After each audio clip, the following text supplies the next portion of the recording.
out. I'm wearing. You can see what I'm wearing. It's kind of a. That's actually much better. Is that better? Okay. Yeah. That's not bad right there. Yeah. Okay. Okay. I appreciate that. Thanks. Yes, sir. The camera does not like this shirt. It's hilarious. It hates that shirt. Hates that shirt. Okay. Sorry about that. I'll have to try to wear solid colors next time. We're gonna have questions rolling in here. Is there some questions coming in already? Guys, listen. I didn't. My biggest preparation for today to get in front of you and do this segment was to grab something to drink from Starbucks and just come out and roll with you guys, because the coaching that I do, you see a lot of the coaching that I present online. You see a lot of it on YouTube. So welcome to everybody that's coming in from YouTube. Hello to everybody that's inside our Single Point Academy. If you are not in our Single Point Academy, I do recommend that you join the Single Point Academy. Scott will put a link in the description here to help get you guys to join. This is our portal, singlepointacademy.com. This is our portable where we have obviously free instruction. We communicate with single plane golfers on a daily basis. It's kind of what I call our Facebook page for the single plane swing, where we communicate with you. We have over 5,000 members already inside this membership site already. So it's a place you can go, get your questions answered, and we can help you with anything you have regarding single plane swing, short game, all your entire game. So don't forget to join Single Plane Academy. Scott just put that link in there for you. Also, I would love to answer any questions you have about what we're doing here at Graves Golf Academy. Right now, I am at the Graves Golf Performance Center. This is in Edmond, Oklahoma. We opened a 6-hole training center golf course, which we call the Challenge Course. And we have a full 130-yard wide tee deck, indoor-outdoor training, a short game area, full facility here to help you learn the single plane swing. Everything here, when you come in here, is to learn, train, practice, and have a great golf experience. So we welcome all of you, if you want to come here to Edmond, Oklahoma, and join us for instruction. We have golf schools going on. We have obviously personalized training. We have seminars and clinics, and we film from this location all the time. So you're welcome here. And I'm actually in the studio here at the Performance Center as well. So as I get started, thank you guys for joining me, and anywhere you're coming from around the world, thanks for being with me here today. So let's start taking some questions. Scott, did you want to read the questions off? Because I can't really see those that well. Yeah, let me do that, because we had some submitted in Single Plane Academy yesterday when we posted. So let's start there. So Jim Wendling had asked. Hey, Jim. Todd, you had recently had a video demonstrating the relationship of the hands and arms. Can he demonstrate this again, specifically the rotation of the trail arm and hand? Yeah. Okay, so let me, as I get into these questions, let me put these into context a little bit for everybody. When I teach the single plane swing, and when any of the coaches here teach the single plane swing here at Graves Golf, we have a particular formula or way that we instruct the golf swing. So, for example, if you said, Todd, how do you grip the golf club? That has to be in context with how I address the golf ball. Because if I just tell you how my hands go on there, the hands are attached to the arms. The arms are attached to the shoulders are attached to the body. Your upper body is attached to your lower body is attached to your legs. It's all connected, right? So, and I think one of the biggest problems with golf instruction is that we're trying to isolate. Everybody's trying to isolate the golf swing into, I call it a quick fix, or isolating into like well, this one thing will fix my swing. But everything affects everything else. If I talk about your hand position or where your hands are, that adjustment's going to change even the rotation of your body, because you now have to put your body in a different position to make up for your hand and arm position. So these questions are great, but you're going to hear me always discuss in the context of how is the body relating to that, and how is that positionally going to help us get to the moment of impact. Everything I teach with the single plane swing, everything you're learning from me, from the academy here about the single plane swing, is to make the most important moment of the golf swing easier, which means the moment of impact. We have to get to impact in the most efficient way possible. So that question that Jim asked was, how are the hands? How are the hands working in that relationship? And I can basically give you the context. Every question you ask, by the way, will have that context to it. The context of how is the hand position helping us get to the moment of impact. Just keep that in mind, because that's the most important thing I can do for all of you. So So the question is how the hands being related. Let me take my watch off so you get a little better example of this. So in the single plane swing, we talk about the tilt of the body being the position of the body being very primary to what we're doing, because the tilt of the body affects how my arms are positioned in front of my body. And I'll do this down the line so you can see me. So, well, let me back up one step. Again, I'm going to go back. I have to go back to the context of everything. Let's look at impact for just a minute. Let's just look at the moment of impact. So if you look at impact, and this is with the single plane swing, but you'll see it in every great ball striker. You'll see a tilt of the body, tilt of the body. You'll see a bit of rotation. You'll see the lead arm will form an alignment. Even though it's at an angle, it forms an alignment. The back of the hand will be facing the target. The trail arm will be bent. The lead knee will be stable. Now, some guys will have it straight. Some guys will have it slightly bent, but the lead knee will be stable, which stabilizes the hip. And for in our situation, we like to see the lead foot have a rotation and the trail heel on the ground, even though the foot may be rolled. So you're going to see me at this moment of impact. So everything that I want to discuss with you, and I'll answer Jim's question, is related to how do I get that position in the most effective way possible. So what does that mean? Well, let's take this arm. I want to rotate this arm as little as possible and as consistently as possible. So in other words, I want to be able to take the club back and back to impact as consistently as possible. Trail hand, same way. I want to use this machine in the most efficient way possible. What does that mean? Less rotation, less movement. Able to apply speed in the most effective way possible with less effort and less deviation and less movement. So I want to be able to create the most efficient motion I can, which is why we teach a single plane swing. So when I talked about tilt, notice when I tilt, look at my lead arm. You see how the shoulder goes in front of my body into flexion. If I didn't have the tilt, so that was because I tilted, the arm goes into flexion. If I didn't have the tilt, see my shoulder doesn't get in flexion. Look at the tilt. See, my arm comes out. So now, where am I at impact? At impact, my shoulder's in flexion. See that? Even though my body's more rotated, my shoulder's in flexion. So I'm putting my arm into a position that's allowing me to get it to impact. So to answer Jim's question, my lead hand position is based on tilt and flexion. Because now my shoulder's in a position where I call it isolated. It isolates my shoulder, and it starts changing the limitation or the amount I can rotate the hand. Because in the backswing, the arm does this. In the downswing, the arm does this. So in the backswing, you have internal rotation, backswing. Downswing, it does this. But in the backswing, if I internally rotate this part of my arm, in the downswing, the only thing it rotates is this. So now look, see how my back of my hand goes right to the target. So with Jim saying, hey, Todd, when your lead hand's on it with the tilt, that puts this in an isolated position where it can only go to impact in a square position based on tilt and arm position. And he was asking specifically trail hand as well. Yeah, no. So go to the trail but hand. again, yeah, that's lead hand. Now let's talk trail hand, because trail hand has a function as well. Now, this one is rotating. Okay, this one's rotating. But again, I want to rotate it from my tilted position, internal rotation, as efficiently as possible. Look, I'm going right back to the target with the back of my hand. And I can't go any further than that. So it makes it very easy to square the face. Now, with the tilt, look what happens to my trail hand. The trail hand goes, and people call this strong. Like anytime you put the hand under the club, it's strong. Guys, I want you to just take these terms that are used, and I don't want you to necessarily throw them away, but understand that these are terms that people are using that are not really biomechanical terms. Like if I said strong grip versus weak grip, there's nothing biomechanical about that. That's just a term they're using for the position of the hand. I'm going to put my hand in a non-rotational position. That's more biomechanical term. That's more of a biophysics. Non-rotational. Non-rotational means nothing more than, and all of you have done this, if you've ever skipped a rock or thrown something sidearm, you'll notice that, I'll come a little closer to the camera, you'll notice that, look at the position of my hand.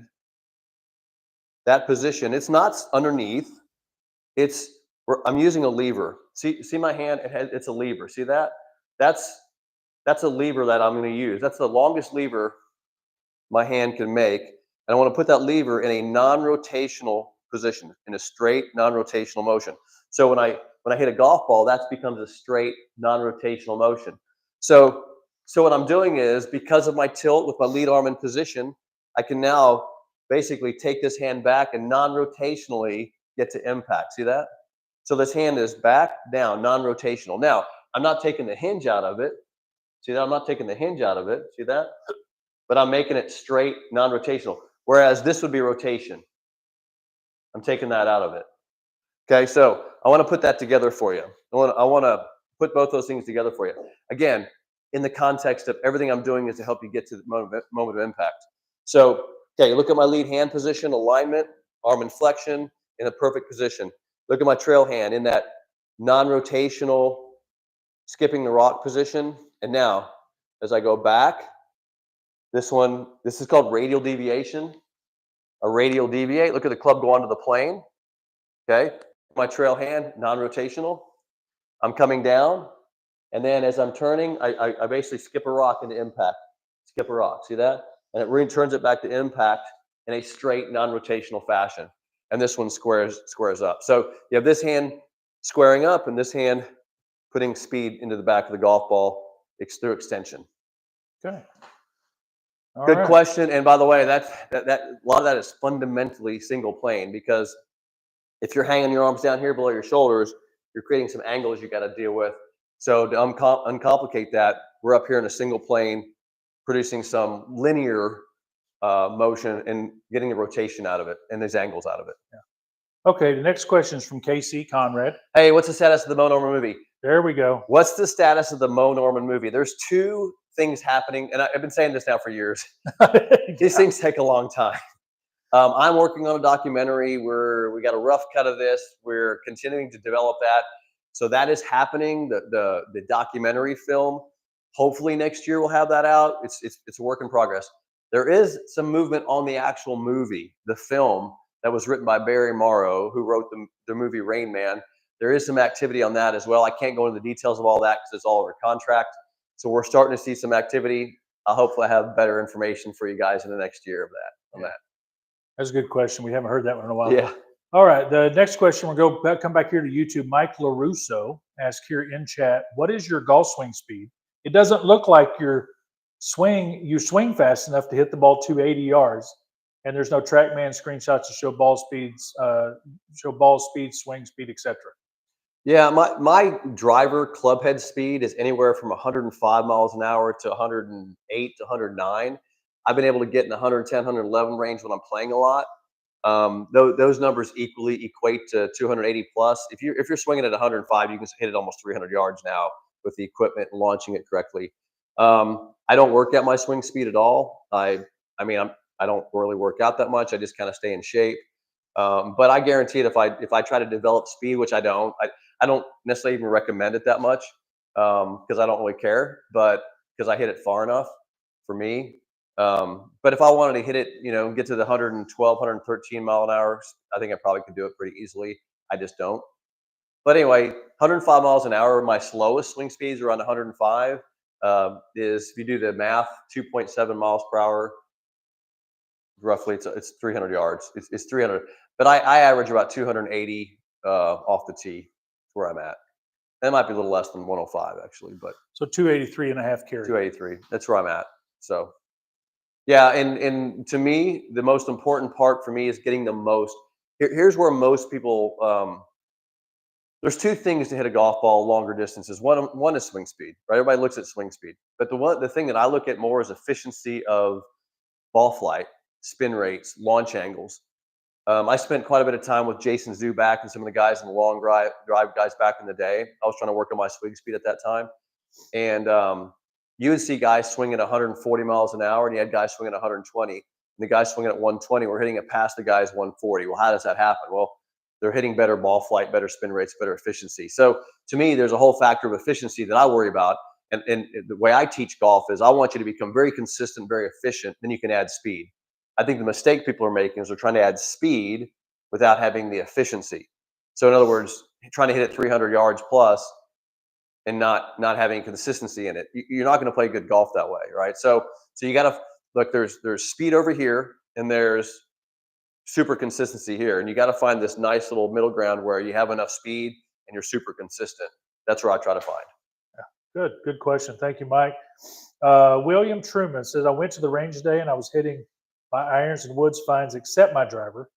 What might I be doing wrong with the driver? My swing is the same. So he's hitting what good? He said he's hitting everything but the driver fine. But the driver, except, so everything was pretty good. Driver's off. Here's what we're gonna do.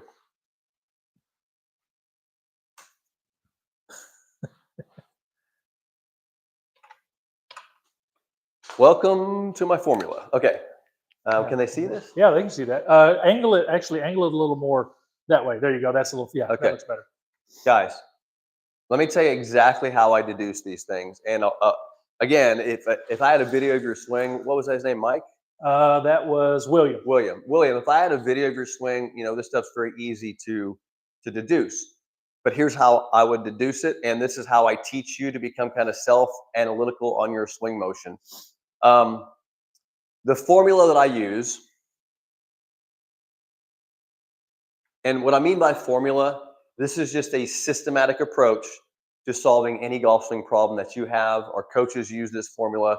The very first thing is the address and grip. So I would check your address and grip. How are you doing in the address and grip? Now, you said you're hitting everything pretty good. I will say, subject to this, good to you might be different than good to me. But let's just assume that you're feeling like you're successful with some clubs, you're just not successful with the driver. So the first thing I'm doing is looking at address and grip. Next thing I'm gonna do is look at the positions of your swing. Now, you said I'm hitting my irons and my stuff, everything good except for the driver. You might find that in ball position right here. That might be found in address and grip. So what I'm saying is address and grip incorporates everything I'm talking about, including ball position, foot position, stance, width, address and grip. So you might right off the bat find the issue on video. I might say your ball position or your tilt or your stance width or something is keeping you from launching that driver correctly. So again, notice how my formula figured that out, because right here at the beginning, I would have seen that. Okay. And then if I don't find it there, if your driver address position is great and everything looks good, I'm like, okay, well, he's good there. Let's check out his swing positions. Right. And so then I'll go swing positions. And we have 6 positions, 1 through 6. And we might find in that motion a problem. Okay. Maybe you're bowing your wrist, or maybe you're too long or over rotating in one of the positions. Don't know. Right. I'd have to check it. And then sequence. And then speed. So notice that the first 2 things here are really positional and mechanical. So I'm going to look at the mechanics of your swing first, and I'm going to see how you're putting that into motion, more of a sequencing thing. So I would find your problem probably right here, and then if I couldn't find it there, see how you're changing directions and getting to impact with your sequence. And notice right here, I call this the braking system. The brakes what the brakes mean is like, do you have the ability to stabilize your body and accelerate it? Well, you have to have the body in place in positions to do that. I'd be looking at, because a lot of times a ball position is back with your irons and you're striking maybe down on it, but then you get a wood out and you fall back, right? So your braking system on your lead leg isn't working. Again, it's a positional thing and a sequencing thing. So that's where I look at it. So notice my formula here. It's what I use every time I'm deducing a swing. If you sent me a video of your swing, I'd look at just like this, and I'd tell you exactly where your problem is. Exactly. No problem. It'd take me 3 seconds with my formula. Okay, Vince Fumo submitted a question. Hey, Vince, he's on live with us too. He said, I'd like to ask Todd, can you go over the hip pelvis position and how much degrees of rotation they have at impact and its importance for power? I don't seem to have as much mobility in my hips, and they appear a lot more square at impact versus open like Mo and you in the pros. Okay, so there's a couple questions in there. So yeah. So go over the hip and pelvis position. How much rotation at impact? Yeah. And I don't seem to have as much mobility in my hips. They appear a lot more square at impact versus open like. Got it. Okay. Good question. I love pelvis questions. Let's understand what's biophysically happening with lower body. Okay, and so I could talk for just an hour on this subject, because it is how is Vince still on there? How old is he? Vince is a younger guy. I remember. Okay. Yeah. Okay. So guys, here's what we see in golf instruction. It's not just me teaching the single point swing. It's really universal with learning the golf swing is the importance of lower body movement, positioning, stability, lower body. Now, I think the mistake that many people are in my opinion, is they're focusing on the lower body as a source of power. Um, and while here's what I'll say about that, you cannot produce speed without a proper lower body movement. But so in other words, most of the speed is coming from upper body, arms, hands, club accelerating. So most of the power and speed is coming from the upper body, but you can't use the upper body correctly without the lower body being correctly positioned. So that question that was just asked about rotation of the body, what that's really saying is if you don't have enough rotation of the lower body, I cannot rotationally accelerate the upper body correctly, which is true. So we must position the lower body correctly so that we can use the upper body to get maximum amounts of speed from it. So having said that, how do we use the lower body correctly? And so here's my suggestion for here's what we're looking for. We want to see from the address. Now, guys, look at my feet. All right, you see my lead foot turned out, my trail foot has a little turn. It's important that we get some rotation in the feet. If I have my feet like this, too straight out, we have some rotational limitations that are built into my feet. So I don't like to have two. The more I turn them in, the more limits I have. So again, is it Vince? Vince, Yeah. the first thing I check is feet because your feet position determines how your hips can rotate. So I want to see the feet correctly positioned. Okay, that's number one. Number two, I want to make sure, obviously, from the side bent position, that when I rotate, I brace around that trail leg. I'll have between 40 and 45 degrees of total pelvis rotation in the backswing. And we're going to talk about pelvis rotation in just a minute. Okay, so 40 to 45. Then I'm gonna change directions into my lead leg. Okay, there's that stability I built into the lead leg. And then as I come down, I'm gonna rotate both pelvis and torso into impact. And you're gonna see that I'm gonna have approximately 30 degrees of pelvis rotation at impact, somewhere between 25 and 30 degrees of pelvis rotation. Now, it's a limited position because my lead knee is flexed, my trail foot's on the ground, okay? And that's the max, with this in place and that in place, that's the maximum amount I can rotate my pelvis from here to here. So I'm maximizing rotation out as much as I can while my butt stays back. There's that max rotation. So what happens is the pelvis is really three bones fused into one. So you can't independently move the bones of the pelvis. It's one big bone. And what happens is they're either both sides are moving or one side's moving as another side stays still. So it's like, let me grab something and give you an example of that. So it's like this, like this is your pelvis, okay? This is Mo's biography, by the way. So it's your pelvis. So either the pelvis is rotating like this, where all sides are moving, or one side staying still as another side moves like that. So, for example, if I was rotating, this side may be staying still, this side rotates in. See that? So this side gets stable, this side comes in. So that's what's happening here. This side gets stable and this side comes in, right? And same thing here. When the backswing, this gets stable and this side comes in. That's why you see sometimes people lift their foot up. They get more rotation here, but this is still staying still. You're not doing that, right? You're not over rotating it. You're getting this stable and lifting the foot. So this side gets a little more turn, stable. This side gets more turn. If you're lifting the foot, you're getting more rotation here, right? So what I'm doing is I'm keep creating a limit, but I'm maximizing rotation. Okay, so important to understand that because what's happening here, and this is really good for anybody watching today, is this is what I consider the control center of the swing. This is your sacrum area. This is where my spine connects to my pelvis. That is a major hub of your golf swing. If you're screwing up your pelvis movement, you're screwing everything up here too, all the arms and hand movement.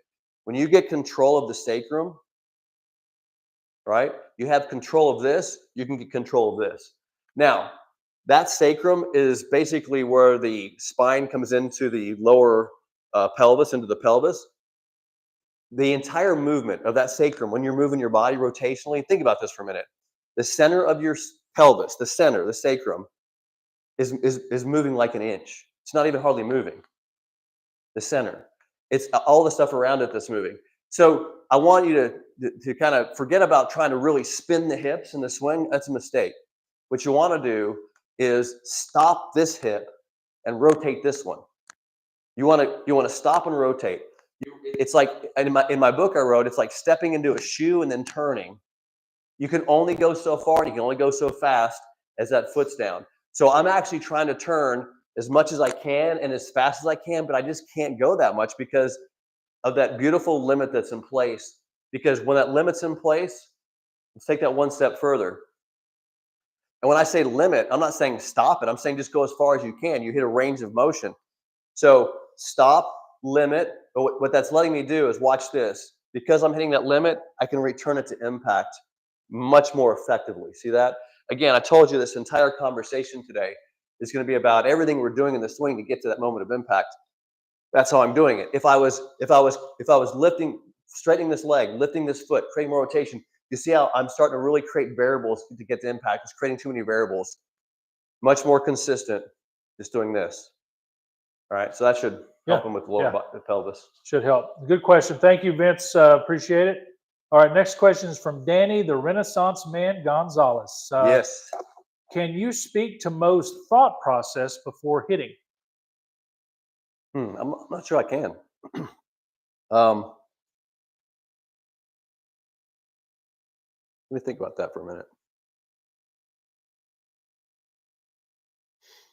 The only discussion, it's funny, the discussions I had with Mo about playing the game. I asked him one time, I said, what do you aim? He said the club face. So what was he thinking before he hit the shot? Target. Where is his target? That was it. And I think he probably pictured the shot as well. So I think he painted a picture of the shot because we talked a lot about how he would visualize the shot a little bit. But from a swing mechanic standpoint, not a swing thought existed. From a mechanical thought, not a mechanical thought existed. From a process standpoint, what process? Aim the club face and swing and just hit it. That's it. There wasn't anything there. But you got to keep in mind that Mo was well trained, right? He was the best in the world. He'd done it for years, so he didn't have to think about this stuff anymore. And I'm saying that's how you do play your best golf. Is you don't think about your swing anymore. But if you're not Mo Norman and you're working on your golf swing, you're trying to develop the skills. There's another conversation I think you have to have here is what's your process to hit a good golf shot? So I don't know if I have a great answer for that, to be honest with you, because Mo never talked about what he thought about because he wasn't thinking about anything. I just know that he aimed the face and hit it. That's it. So when I played golf with him, the many times that I did, he used to aim and fire. That's what he'd say, aim and fire. He actually said, miss him quick. Miss it quick. Miss it quick. Get up there, miss it quick. You get it over with. Don't. And what he was saying by miss it quick was don't think. Just get up there and make your swing. Don't think. That's what he meant by miss it quick. Now, let me tell you, I want to answer that a little differently because I want to give you an idea of what you can do. I built a process, and I think I'm a process guy. I love processes, and I built a process for you that you can, that I call red zone, green zone. That is a process where you stop thinking and you do the work. For example, here would be red zone. Let's say I'm going to hit a shot from in that direction. This is red zone. That's green zone. The process is to go from red zone, make your decision, select the club, pick your shot, pick your target, all that stuff. Check the wind. Okay, make a decision, and then you go into green zone and you aim and fire. And so that's my red zone, green zone process. I recommend building a good process. By the way, Mo had that process. He just didn't know he had that process. Like he would stand, look at the shot, get in there and hit it, right? So everybody has a good process. All good players do. But my recommend is that you build one. That way you're not stepping in here thinking too much. You're just aiming and firing like Mo. So I hope that helps. Probably not the most perfect answer to that, but I don't think I have a great answer. Mo never talked about any thinking at all when he played. Okay. All right. Let's go to, let's see here. Bob Jensen, why do you want almost straight legs at address versus bent? Yeah. Great question. So why do you want straight legs? Let's go. I asked Mo this question. Mo, why are your legs so straight? And his answer was, what's straighter than straight, right? And what he meant by that was, um, you can't screw it up. Straight is straight. But if I say bend your knees, what's the first question you're going to ask, Scott? How much? How much? Right? How much? So it's about variability. So if it's two things. It's about variability. So if I keep my legs relatively straight like that, then I can just take the club back. If I bend my knees, now I got a problem because it's changing my relationship to the ground. Now, the other problem with bent knees is you can do this. Guys, everything I teach you and everything I tell you, it's all based in biophysics. So don't take my word for it. Try it. Stand up, bend your knees, and try to rotate your hips. Keep your knees bent, rotate your hips. You can't rotate your hips as much. You straighten your legs, you get hip rotation. If you bend your knees and then you straighten your leg, yeah, you can get some hip rotation. But Mo didn't like the bent knees because it would limit the amount he could turn. Now, what you see is you see his legs relatively straight. He takes it back. You immediately see them bend coming down, right? So down, you're stabilizing and you're turning. So I want them to bend coming down. And address, though, from a positional standpoint, I want them to be relatively straight. Now, it also helps spine position because if you bend your knees, look at my lower back. Remember, great discussion today because this is the control center, right? And if I bend my knees, you see how it pulls my pelvis underneath me. Look at my torso. I exaggerated, but look at my torso. It's standing straight up. If I straighten my legs, it puts me into a forward bent position for posture. You see how it's changing my spine angle? So if I change my spine angle, it's changing my shoulder plane and the club plane. Guys, follow me on this because I see this all the time. And the relationship of club plane to shoulder plane gets jacked up when you get improper knee bend. Watch this. So if I'm trying to hit the ball on this plane, see the club on this plane, and look at my torso bend, really nice. I can line my shoulders up with the club plane very easily. When I bend my knees too much, you see how my spine, just my torso like this? Now my club plane is above this ball relative to my shoulder plane, but the ball's down there. So now I got to somehow hit that ball, and I'm not in a plane. My body's not in a plane to hit it, so I've got to do something. It becomes brutal. So if I'm not matching my torso position with my shaft position, I have a problem. And you see it with bad club fittings. You see it with bent knees. You see it with clubs that are too long. I see this really messed up relationship a lot in the golf swing. A good single plane swing matches the forward bend with the shaft plane, right? Forward bend with the shaft plane so I can return it to where? Impact. Okay? All right, good one. Good one. Good one, yeah. Yeah, thank you, Bob. Appreciate it. Okay, we'll go back over from some questions out of the Single Plane Academy. All right, Single Plane Academy members. Oh, Love Mark Boyce. I've heard Todd state Mark. both the left and right shoulder lead some part of the swing. Which parts? Left and shoulder. Yeah, okay. You want to do that again? Let me see that second part of that. And then the second is to set the lead hand grip break. I believe the bicep needs to be across the chest. Correct. This one I don't quite understand what he's saying here. Can you confirm and then show how he takes his tilt then grip to accomplish this over a shot on the course? Okay. Okay.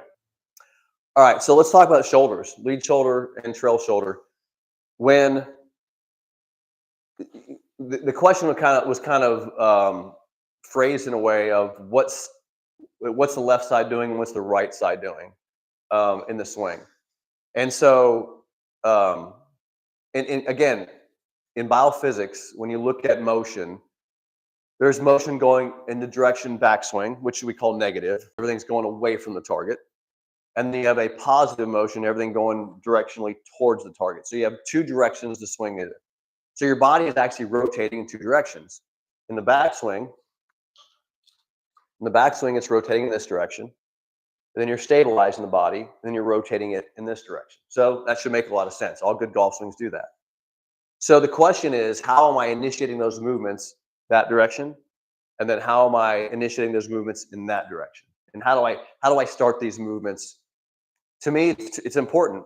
Not only is how do you start the movement, and this is where when I answer these questions, guys, I apologize, but there's no good single answer for any question because there's more than just the shoulders involved in this process.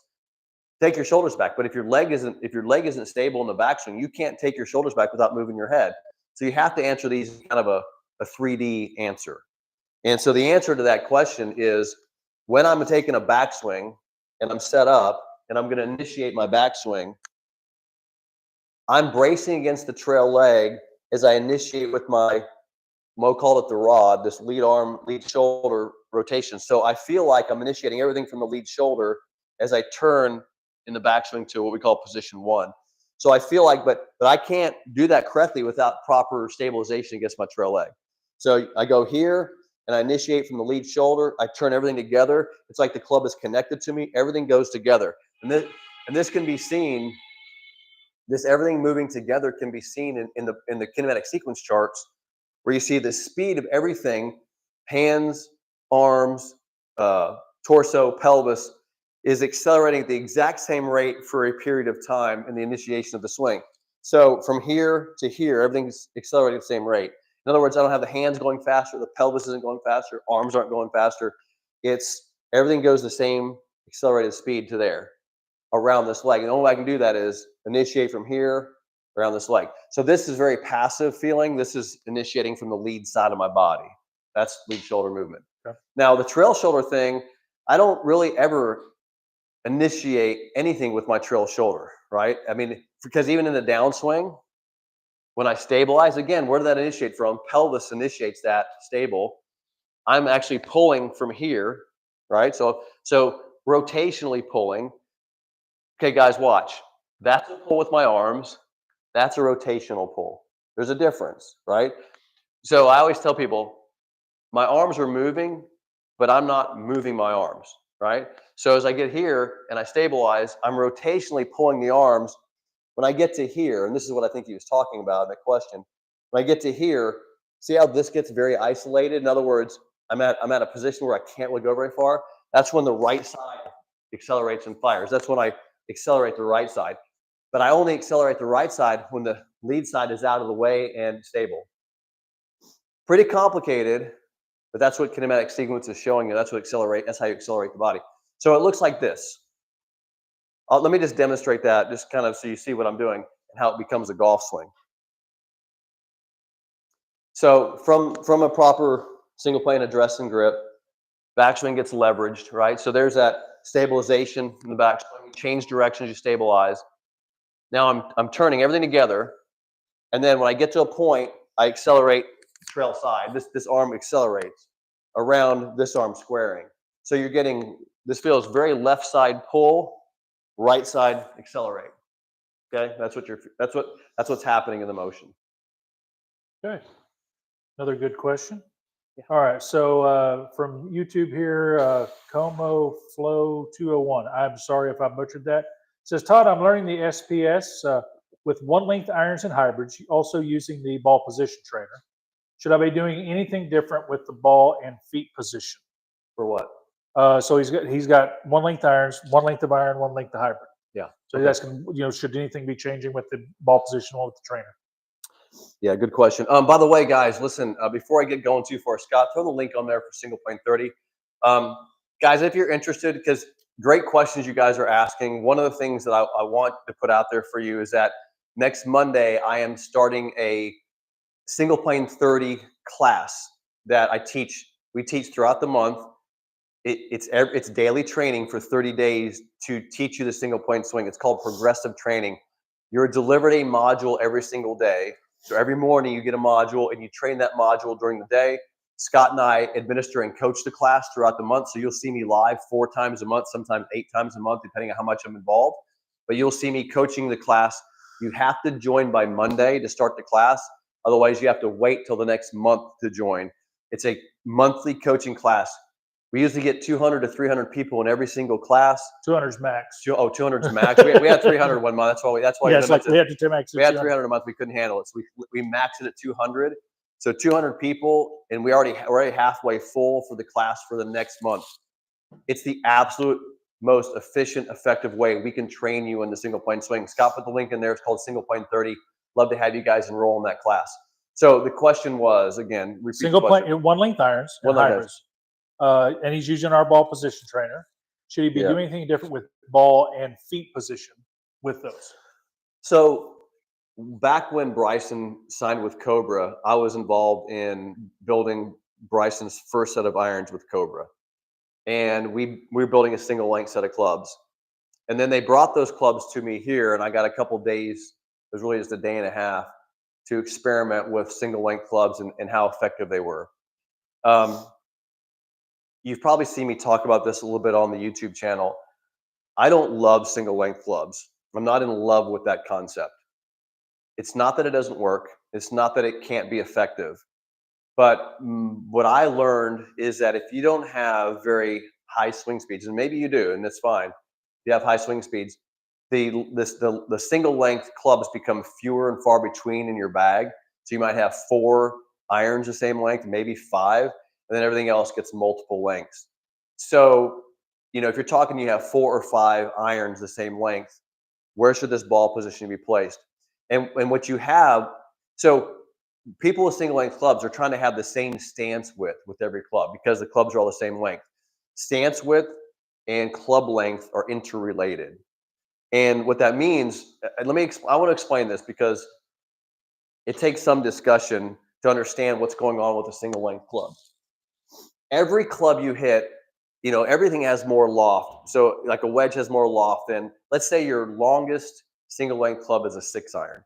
So a 6-iron has less loft than a non-iron, which means that the center of mass of a lofted club, it's pretty high in the club face.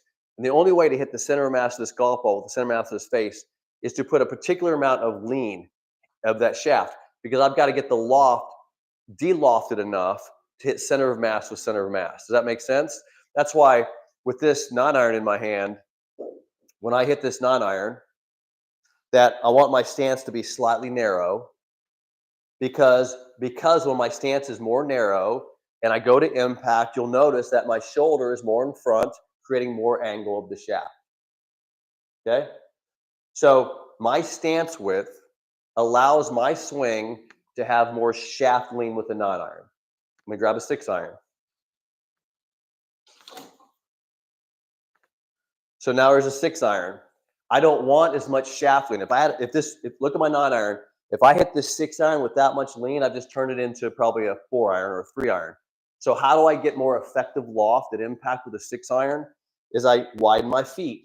Now, when I go to impact, notice my shoulder's further back, not as much shaft lean. This was non-iron shaft lean. This is 6-iron shaft lean. See the difference? Okay. Now you know why I can leave the ball position in one spot and simply adjust this foot for the club I'm hitting, because it's changing effective shaft lean angles at impact. Okay, that's with the conventional length clubs. That's what I recommend, because I can change the trajectory of my ball just by doing this, right? High 6-iron, low 6-iron. High non-iron, low non-iron, right? See where I'm going with this. One ball position, all those different shots. Now we have single length clubs, but you still have the loft problem. You need more lean in your non-iron than you do your 6-iron or wedge than your 6-iron or single length. Well, how are you going to get it, right? How are you going to get that lean? If you have the same stance width, how are you getting if you have the same stance width, you're getting the same shaft lean. So the only way to do it, same way I'm doing it, widen your feet a little bit. But if you don't want to widen your feet, okay, so follow me on this. If you don't want to widen your feet, you got to move the ball forward, right? You got to get the ball a little more forward. So longer ones, the ball have to go more forward. This is what Bryson does. I'm not sure he's doing as much anymore, because I've seen him really change the width of the stance recently. So I don't know what he's doing for ball position right now. But if I'm not going to change my stance width, I've got to move the ball more forward for my longer clubs and probably keep it right in the center for my shorter clubs. Again, you got to choose if you're using my ABT, you're adjusting your stance width, and you're going to be fine with single ball position. You would just never go outside the 6-iron. You'd never go outside of it. Does that help at all? I mean, is that just too complicated? Because I just wanted to explain what the lofting issue is and what you're seeing in clubs. And you're going to have to get some less lean in those single length clubs somehow, whether it's by going a little wider or by moving the ball more forward. The other thing too, be careful on moving the ball forward, because there's an arc. and now you got this arc you're dealing with. So there's issues, right? There's issues. That's why I stick to the principles of Mo and the principles of Hogan. This is also what Ben Hogan did, by the way, in ball striking. So when you start talking single length irons, you start having these little issues that you got to deal with. Okay, very good. Next question is from Wayne Olgis out of the Single Plane Academy at address. Where is the eye focus in relation to the ball? The impact zone, directly at the ball, in front of the ball, and do you see the driver hit the ball at impact? I focus at the ball. I'm looking in the direction of the golf ball, right? So peripherally, and I say peripherally because I do not see the club hit the golf ball. I'm looking in the direction of the thing I'm hitting, which is the ball, and I simply swing through it. I do not see the club hit the golf ball. Okay. Going way too fast. My brother answered this really funny one time. Somebody asked him that question. He goes, "Can you see a bullet come out of a gun?" So no, I don't see it hit. It's going too fast. Okay, and then we're going to stay in Single Plane Academy. Brian Larson, can you show a close-up look at trail hand position on the club, especially the thumb? My coach says I'm not keeping it all the way on the club to shorten it up. Good question, Brian. All right, so This should be quick though. It's pretty easy. yeah, so there's the thumb position. So it's on the side. The right thumb is on the side of the club. And then what he means by shorter, see how when I want you to look what happens. Again, remember earlier today I said everything's connected. Watch how my right arm, if I make my thumb longer, my right arm straight. See that? If I shorten the thumb, my arm gets slightly bent. Look at my right arm, what's happening to it when I go long thumb versus short thumb. So what we want is a shorter thumb because it relaxes the right arm because the right arm is going to be folding up to get on plane. If we have too much tension in that arm, then it's hard to get the club onto plane. So we want to see a trail hand that has a short thumb and a slightly relaxed right arm. See how my right arm slightly relaxed? And now it folds up nicely to get on the plane. Okay, good question. Thank you. Yeah. Bill Eppright. Oh, Bill. How are you, Bill? Looking up, through Bill? some of our old stuff, what's the 17-inch rule in putting? I think it has to do with acceleration. My putting sucks, especially distance and short ones. Talking about if you miss it, less than 17 past the hole. Well, my understanding of the 17-inch rule is that's the speed the ball needs to go in the hole. Correct. If it hits the hole, And it's all about the lumpy donut effect. Yeah. So the 17-inch rule is this. When a lot of people play golf, you walk up and you pull your ball into the hole and you never step on the hole. Well, good golfers never step on the hole, right?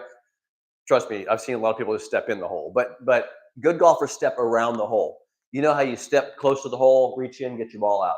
Well, if you have tons of people that are walking up and pulling their ball out of the hole, they're smashing down this area around the hole. So you get this kind of 17-inch area where people are stepping and then reaching in the hole where it's been pressed down. You do this all the way around the hole, and the hole starts getting higher, a little bit higher. And so what happens is when the ball is rolling at a very slow speed and it hits this little mound that's been created, it doesn't have enough speed, it won't go in, it won't cross that barrier, that 17-inch barrier. So the speed that's recommended is what we call a 17-inch rule, which allows the ball to have enough speed. It would normally go 17 inches past the hole. That's enough speed to not have it affect by that little mound that's being created from everybody walking around the hole. Yeah, that's a good explanation. Yeah. All right. Let's see. We're going to stick in YouTube. Montana asked, what shaft flex did Mo use in his driver and irons?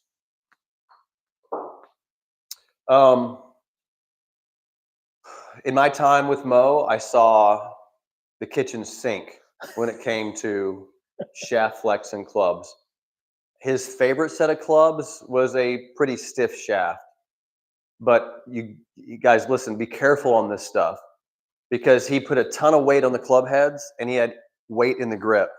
So the two ends of the fulcrum, two mass on both sides of the fulcrum, allowed that shaft, that stiff shaft, to have more play and flex in it.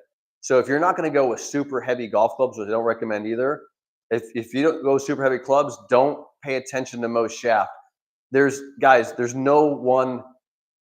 Be educated on this stuff. Don't go crazy on this stuff. Learn. I invested my life in it to understand it. And if you know all of it, great. But just saying Mo hit a stiff shaft, I'm going to hit a extra stiff shaft is a bad idea, right? You got to know the whole story. Just like Mo's clubs were E6. Yeah. Some of his irons, not all of them, but some were E6. And people are like, E6 irons, Then watch Mo, and he's choking down 3 inches or 4 or 2 or 3 inches on the club. For every half inch, it's a swing weight, right? Mhm. So that E6 becomes an E0 by choking down. So it's not near as heavy as you and I grab the club and we go, this thing's heavy.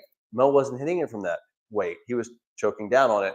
You got to know what you're talking about here. Yes, they were slightly heavier, and I do like heavier clubs, but they weren't E6 heavy hitting them from the end of the fulcrum. They were E6 choked down 2 inches.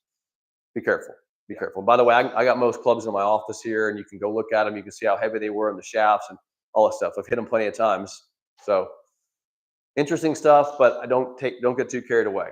Follow his swing mechanics first. Yeah. All right. From Sam Eastall, can you please talk about the arms and wrist as they go back? Okay, great.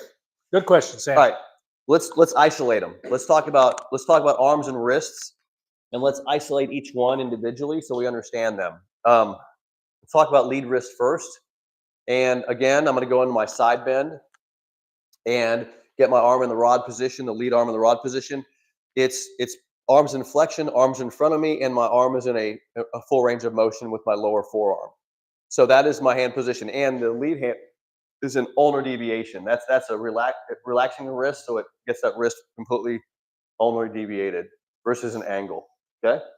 So now that my arm's in that position, I'm going to turn everything back together, and as I go back, the club will move to the inside. Right. So nothing special about that. I'm just turning everything together to the inside. And then as the club continues to go up, this is called radial deviation. The club will radial deviate. Look, that's what people call wrist hinge. But you go in here and you radial deviate the wrist. Notice there's a limit to that radial deviation. I'm gonna go back. Look at that. So because of my thumb position, see, I have a medium to long thumb, not a short thumb. When I radial deviate, there's a limit in my wrist motion. I can't go further than that. So guys, I love limits because limits creates consistency, right? So here we go, in, radial limit, down, ulnar deviation, squares the face, arm folds back to radial deviation, folding here, okay? So let's do it again. Ulnar deviated, stay radial, back to ulnar, and then finish. There's the lead wrist motion, okay? I'm watching myself on the screen if you wonder what I'm looking at. Now, the trail hand. Trail wrist is doing this. The arm is folding as the trail hand hinges this direction, like I'm skipping a rock, unhinges, and then the arm's going to straighten. Okay, so the arm's going to straighten. So it's like I'm skipping a rock, straightening the arm. Okay, so I'm straightening the arm, but notice that my right shoulder is getting extension. So it's going to look like this. This arm is going to fold, the wrist is going to hinge. I'm going to come down, I'm going to skip the rock, straighten the arm. Straighten the arm. So that looks like this now. Now I'll combine that with the lead hand. There, wrist hinge, unhinge and straighten. So here we go again, full motion. And this everything, watch what happens when I do it correctly. Start on the plane, plane, plane, plane, then back to the plane. So everything's correctly on plane the whole time that's happening. And the ball's getting in the way, which is what I teach in my class. I don't try to hit golf balls. I make good motion and the ball gets struck correctly. Yeah, good question. Thank you, Sam. Mike Kolhoff, at position 1, 2, 3, where's your weight distributed relative to the balls of your feet and your heels? 1, 2, 3. So let me go back through our positions, guys. In our single plane 30 class, if you know about it, we teach the positions of the swing. And what was mentioned there was position 1, 2, and 3. This is what we in the sequence of our teaching, we teach you certain positions. Let me show you what they are. I'll discuss the weight where my foot pressure is. I want to make sure they can Just see. kind of, there you go. Everything's in frame now. Okay. So position 0 is address, 1, 2, and then 3. Right. So where's the pressure? So as I go to position 1, it goes to the inside of my heel, inside of my foot, more towards the heel, inside of the foot. So never on the outside. So it's really not on the ball of my foot at all, on the ball of my right foot, okay? Not there at all. It's inside the heel, inside the leaning of my inside foot. I'm pushing with that. So when I come down to 3, it's pushing the pelvis forward. So it's pushing from the inside. I never feel it in the balls of my feet. I just don't feel it there on the right foot. But when I go into my lead knee, I feel it in the ball of my lead foot. That's what's stopping this knee. That foot is. That's where I feel it towards the balls of my feet there. Right now in the backswing, so I measured this. I got about 75% of my weight will be on that right foot. And then by the time I've reached impact, I got 75% of my weight on my left. Good. That's good. Thank you, Mike. Appreciate it. Dave B. So Dave says, "Hi Todd, I've been trying your golf swing for 3 weeks now, but I'm pulling a lot of shots. Any help?" Question mark. Yeah. So you're pulling some shots. All right. So we're getting a result of the ball going, if you're right-handed, going left. So we're getting a left result. So that can be caused from one of two things: path and face, or a combination of the two, path and face. So let's look at Path and face of what though? huh? Clarify that. Path and face of what? Path of the club or face angle of the club. There you go. Okay. Or a combination of the two. So path and face. So the question that I have, I gotta, which one is it? Really? Is it path or face, or a combination of the two? But there's something that that's causing it. There's a cause of that, and it's found right here in my formula. Is it in your address and grip? The face angle, if it's closed, will most likely be in your hand position and your grip. Okay, so that's the first place I would check, is right here, address and grip. Notice how this is in a proper order. I'm going to check address and grip first. Okay, ball position, stance, width, all that stuff first. The second thing, if that's good, let's say it's not let's say that's perfect. I'm going to go to the positions of your swing. What's creating a path or an angle that's creating a pull or a left path? I'm going to check the positions of your swing. Okay. And then if that's good, I'm going to check your sequence. Are you transitioning correctly, getting to your lead side? And then that's where I'm going to go. So again, it's somewhere in there. It's either your club face, which I would check that first. It's either the path of your club, which is somewhere in your positions of your motion, or it's in your change of directions getting to your lead side. It's right there in my formula. Which is everything we cover. Which is everything we cover in single plane 30. That's in my formula. Guys, don't quick fix yourself. If you watch me enough, you may hate me for it. And you may, look, thank you for joining my YouTube channel, but I don't like my YouTube channel for instruction, because people take it out of context. If you're trying to fix look, I can fix your left shot, let's open your club face, but that might not be the answer. That's just a quick fix. Don't do it, right? Don't open the face. Follow my formula and get it right. Because if I open your face and it's not the correct answer, you're coming back 2 weeks later going, well, that only worked it didn't work. Don't quick fix yourself. Follow my formula. This is a lifetime solution to you playing better golf. Lifetime. I'm not trying to quick fix you. I'm trying to give you a solution. And you learn this in single plane 30. I'm gonna put that up here just so people understand that this formula is the single plane 30 program. That's what this is, single plane 30. All right, next question. All right, very good. And thank you for the question there, Dave. Okay, James Rowe. Should I switch my clubs to have them all the same length before I start running the single plane swing? No. No, guys, listen. If you want to join single plane 30, let's just go through that real quick. I'm going to give you a discount code for our training age, which includes our single plane 6-iron. I'm going to give you a discount code. The discount code basically gets these to you for free. The program's $300, right? The program's going to cost you $297, but I'm going to give you over $300 in our most important training age, which includes that alignment ball position trainer, this training club, and the single plane trainer. You're going to get there's like $350 now on our website. I'm going to give you these things at no cost when you pay the $300. Guys, if you are interested in this thing, I'm giving you the class for free, and you're getting the training aids with it. This 6-iron you can train the entire class with, along with the single plane trainer. So you don't need anything to start learning the single plane swing. So let me throw that out there first when you're in single plane 30 for next month. Now, let's talk about club fitting. All of you need to be what we call single plane fit. Single plane fit is building a perfectly designed set of clubs that matches your body size for your shoulder tilt, spine angle, and length of club for your single plane. We're all going to be different because we're different sizes, but we have a single plane fitting process. Scott, you're welcome to put that in the chat. If you're interested, we have a free fitting process. You send your information to us, you go through the fitting process, we send you a free custom fitting program or a data sheet that tells you exactly how to fit your clubs to a single plane. Some of you will be able to fit your current equipment by getting it adjusted.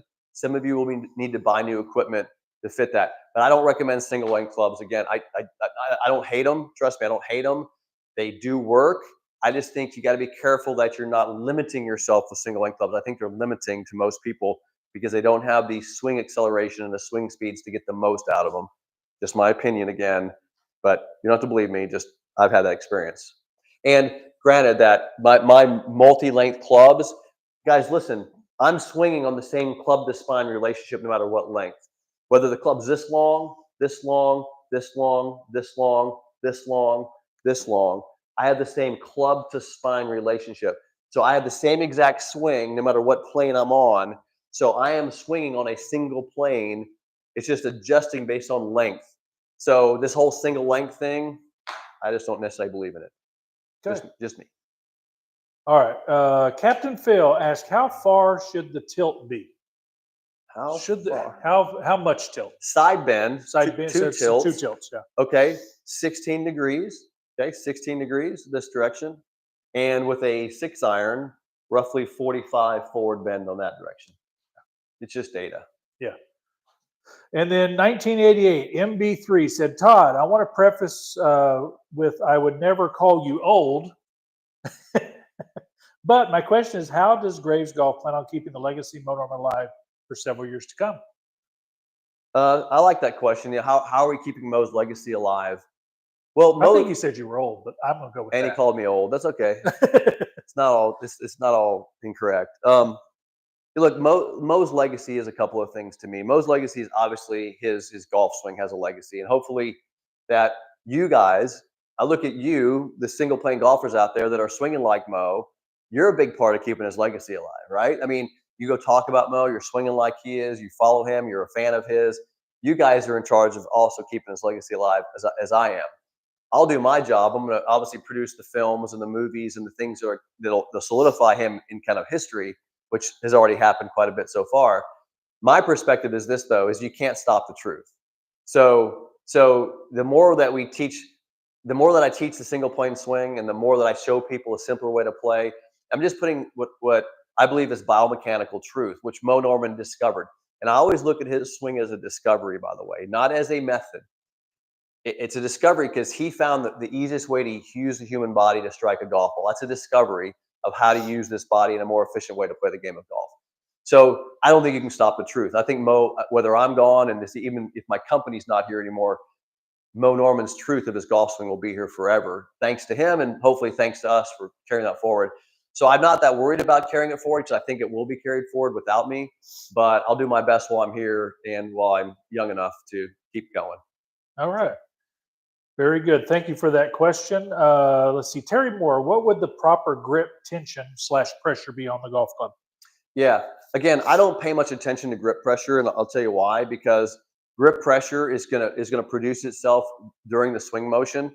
What I do pay attention to is wrist position, because wrist position determines where the pressure goes in the hands. So when I hold this club, you'll notice. I'm gonna come close to the camera on this. There's an angle in my wrist. The pressure is right here, and I can feel a little pressure here. When I go ulnar deviated, the pressure goes immediately to the fingers pulling it up into the heel pad of the hand. So ulnar deviation produces an entirely different pressure in my hands. So that's where I feel underneath the golf club is where I feel the club being held. And I'm not even going to give you an amount. That's just where I feel the club being held. It's probably not very much. And then this hand, notice this hand when it comes in, this is where I would skip the rock from right there. Well, that's where I feel the club resting. The thumb is in the palm of this hand, so I don't feel it there. I just feel a little bit in that pressure point right there and slightly underneath the club in that index finger. So that's where I feel the pressure. It's all coming from under the club pressure because of my ulnar deviation and the trail hand position. That's where I feel it at address. When I swing, I feel this hand hold on to the club. I feel this hand put pressure because it's got to support it and control it. So I feel pressure on my lead hand. This thing feels like it's just along for the ride, like I'm skipping a rock, not doing much. I hope that kind of helps you understand the pressure. I don't pay much attention to how much pressure. I just make sure my wrists are correct. That applies the pressure to the shaft. I almost feel like the club is applying pressure to my hands because of my wrist position. Okay. Sarah Koenigs, thanks for ask. How important is keeping the lead arm straight? That's a good question. Who's that, Sarah? Sarah.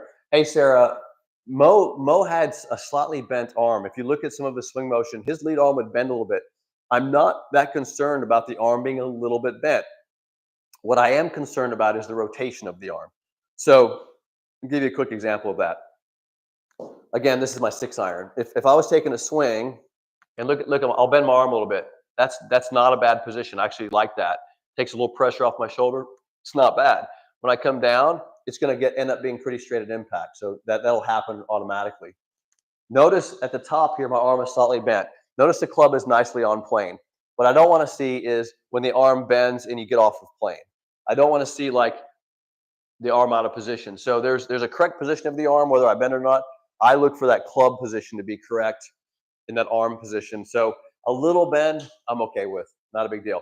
Now let me back that up one step here. Lead hand position affects your arm. And you guys can relate to this. If you have your hand, look at my thumb position on the club. So notice that there's a little gap here. My thumb is what I call medium. That would be super long. That would be super short. I'm going to go super short for a second. Look at the gap between my fingers. That gap is closed right there. So this puts a lot of pressure on my wrist. So if you take a short thumb in my wrist, it's very hard to ulnar deviate my wrist with a short thumb. Because my hand will not go into ulnar deviation because of my short thumb, it makes radial deviation very difficult. Okay, so when I can't go radial deviated with my wrist, my arm will bend to support this club because my hand's in a pretty weak position. When I watch what happens, so I can't even straighten my arm. I can't. That's as straight as I can get my arm. That's as straight as I can straighten my arm with my short thumb. Okay. Now watch what happens. I hope I get the camera right. When I lengthen my thumb, watch my arm straighten. See that? Okay. So what's happening is I'm getting more room to get radial deviated. So check your lead hand position if your arm is bending. Again, I go back to biophysics, right? So I don't mind a bent arm, but I want to make sure you have a correct lead hand position. Okay. Let's see here. From bogeys to birdies, hello, new subscriber here. With irons, do stance, close, or away from the ball position? I'm not sure I quite get that one. Where is it? Right here. I'm not sure I quite get it.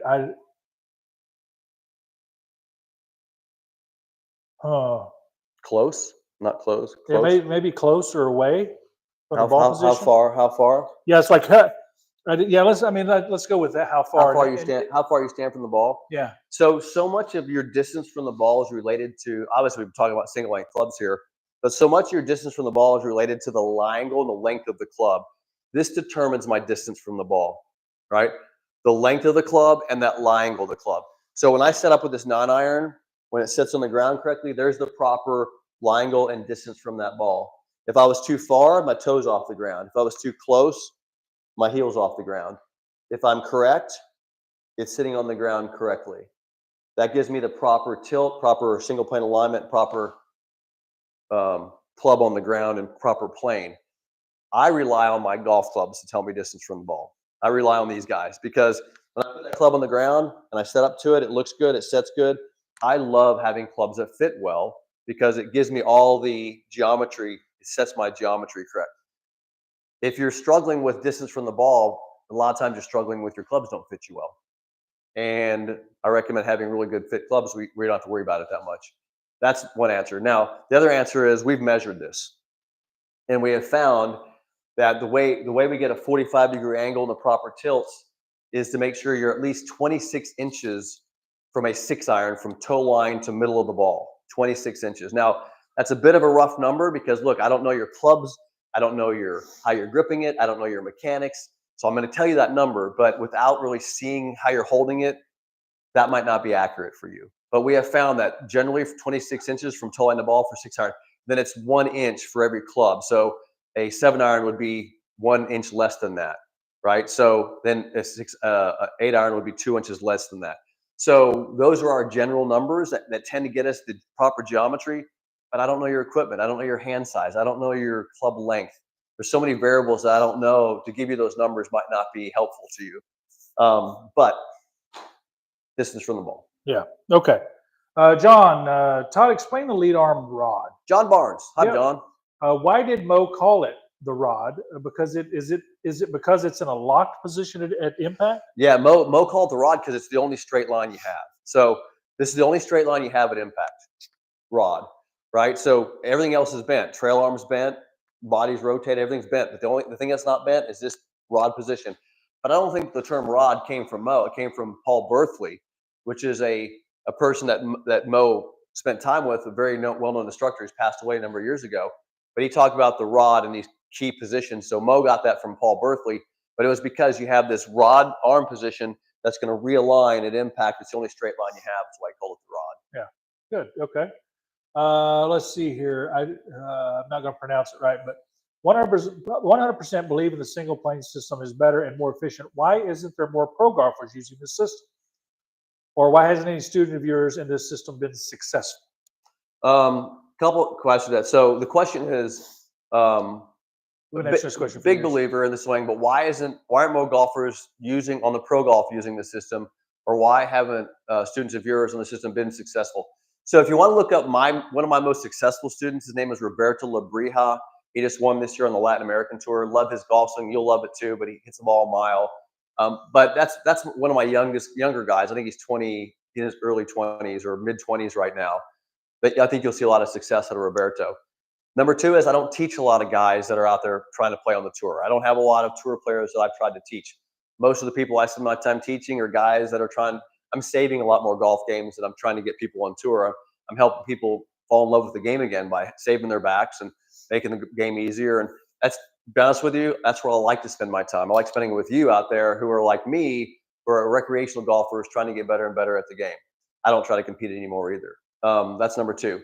Number three is, why isn't there more people on the tour doing this? Well, luckily we have Bryson, right? He's a good way to look at it. He's very single plane. He went, and I just did a video on this. I'll drop it on the YouTube channel here in the next couple of days. I did a comparison of old Bryson versus new Bryson and talking about when Bryson stepped on the tour, and I knew him at this time, he was very single plane, right? Very technical, get the club on plane, consistency. So he built consistency into his swing motion. Then you saw him go after speed, right? But the point I'm making is he went after consistency first, right? So that's what I'm after is let's build the consistency first. And then if you want to go try to add speed to it, add more motion and acceleration, fine. But you need to build the mechanics first, exactly how Bryson did it. But why aren't more people on tour doing it? I call it the one mistake. As long as you're learning this, where you're hanging your arms below the shoulders, as long as that's a tenet of golf instruction, which it is, everybody's teaching that this is the natural position to hang your arms down. You won't see people start on a single plane. And then what you see on the tour is multiple variations of getting the club on plane. All good players have to play in a golf club. All right. Just think about it. If you start the club in two planes, you're not going to impact here. You're going to impact somewhere higher than that, right? You're going to start and impact higher. So as long as you start on your hands and create an angle, you're going to create another angle coming into the ball. So my point to this is everybody's going to swing the club on plane. So all good players get the club on plane. The question isn't why aren't more people swinging like Mo? The question is why aren't people simplifying swinging on plane? And the only way to do that is start where you impact, right? And so until you get out of this low hands position into a starting position like a Steve Stricker, like a Bryson DeChambeau, you're not going to see a pure single plane swing out there. But why are people teaching that? I don't know. I mean, maybe more and more people will start lifting the hands, and I'm starting to see more of that around. So hopefully we'll see more people doing that. Yeah. Okay. Next question, and we're getting to the end time here. So, nice shoes, Todd. Where can I get them from? These are Adidas. Just look up Adidas, black and white. You'll like. I like them too. Okay, let's see. Let's scroll down here.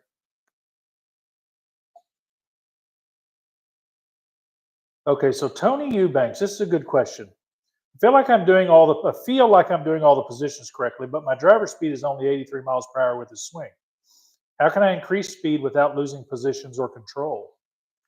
I feel like I'm doing all the positions.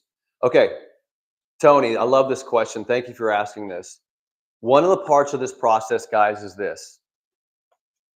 And please take my recommendation on this so we can speed up your learning process. My goal is to not only teach you the swing, but get you out there and learning it as fast and efficiently as possible. This is my formula. And what Tony just said there was he feels like he's doing the positions correctly. Okay.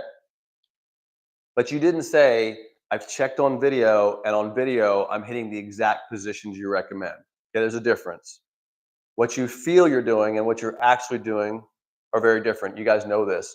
So what you need to do is you need to get some feedback.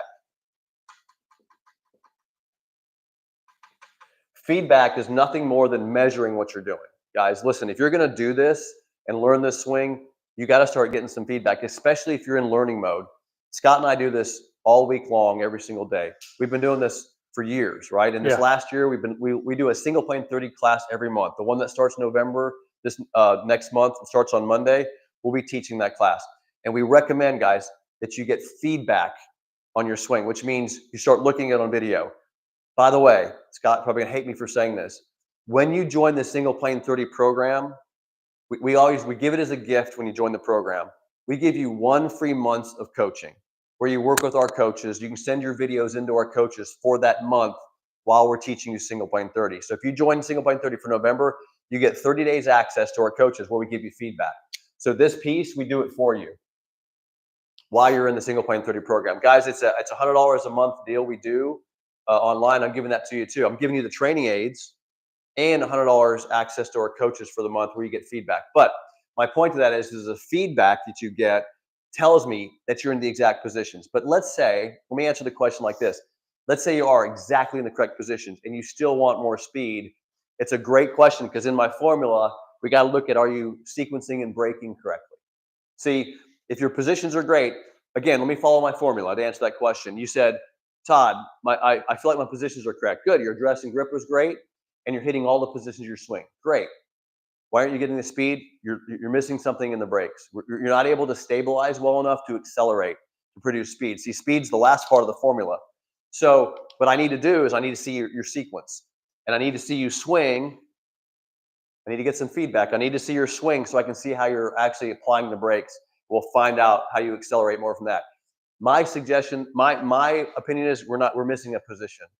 Position 2 isn't the right position. Your leverage, you don't have the leverage. That's my guess because I don't have a video of your swing.